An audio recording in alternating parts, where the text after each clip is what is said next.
Yes, may I help you? We would like to see Congressman Lincoln.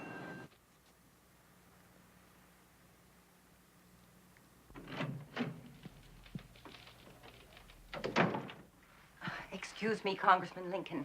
There are two gentlemen waiting outside to see you. Yes, of course, from the mayor's office. No, sir. Ah, then perhaps the press. Well, I think not, sir. They look, well, rather ordinary. Oh. Constituents? Yes, sir.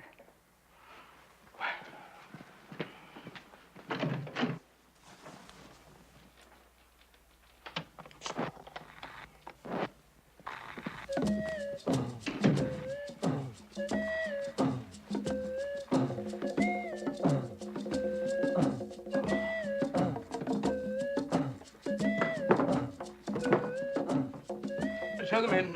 Yes, sir. Quick, their names. Mr. Franklin, Mr. Jackson. All right. Right. Show them in. Yes, sir. Gentlemen. Ah, brothers. Brothers, I am so glad to see you.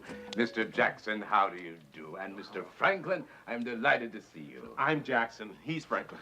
Oh, I'm sorry about that. Brothers, so, have a seat. Now then, Mr. Wilson. Jackson. Oh, yes, of course. You see, I am so glad to see you. It isn't often I'm privileged to see our more common folk, the real salt of the earth folk, you know. As I was just saying to my beloved wife the other day, it is because of knowing the ordinary folk in our daily lives that we can keep in touch with the pulse of the grassroots. Now then, brothers, what can I do for you? Now, sweetheart, this problem. Problems, your problems are my problems. And our problems are the problems of all black people. We were robbed, Congressman Lincoln.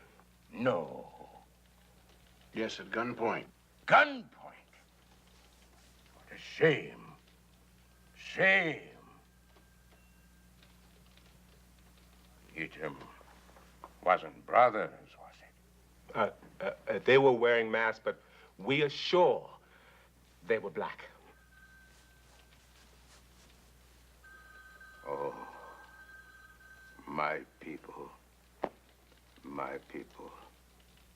How long? How long? Why do we do this to one another? And now you were saying you were robbed. The other night, our wallets, our jewelry, and some very valuable mementos that we kept. But never fear. Never fear. There's one simple phone call to my friend, my good friend, Lieutenant Hardcastle, down at the police headquarters, ought to go a long way in capturing this traitor to our race.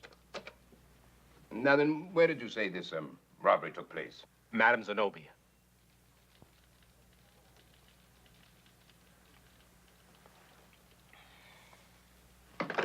Is the line busy? Madam Zenobia? You know the place? Well, yes. I've heard of that illegal after-hours club, a den of iniquity.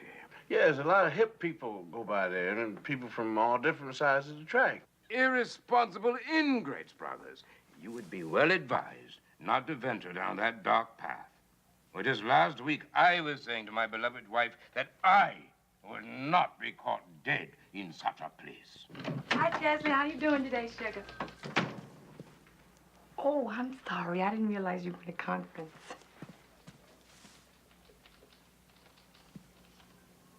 Brother man, what's happening? Peggy lady. No. Around here, folks call me Mrs. Lincoln. You know, in spite of that whole rip-off thing, child, I had me a ball, I want to tell you. Peg, dear, must you always speak dialect? It's so condescending. We must rid ourselves of these linguistic shackles. Honey, hush. Y'all got to forgive my husband. I love his sweet self to death. But ever since he got himself a little bit of position, he think he into something. There was a time when he still liked fried chicken. Whew.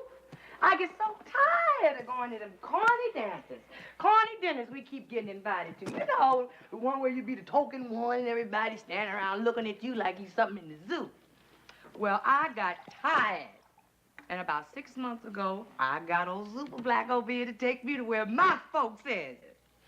Well, I figured you'd take me to a dinner, take me dancing something. And Charlie, he come taking me to Zenobia.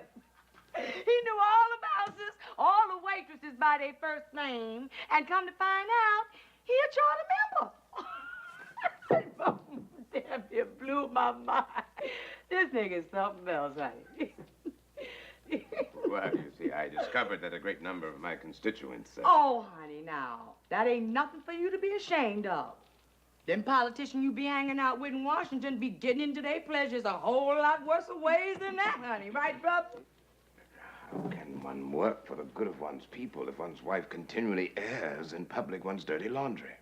The phrase is putting one's business in the street. You see what I mean?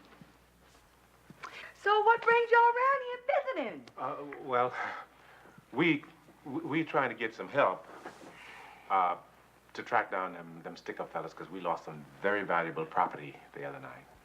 Oh, I'm sorry to hear that. And them niggas interrupted the best role I ever had. Listen, there's a big-time hood named Geechee Dan Buford you should see. Oh, also, get a rundown on a local hustler named Little Seymour. Now, personally, I think Little Seymour the one who done it. But be careful. Little Seymour travels with a bodyguard named Big Percy who can get real ugly.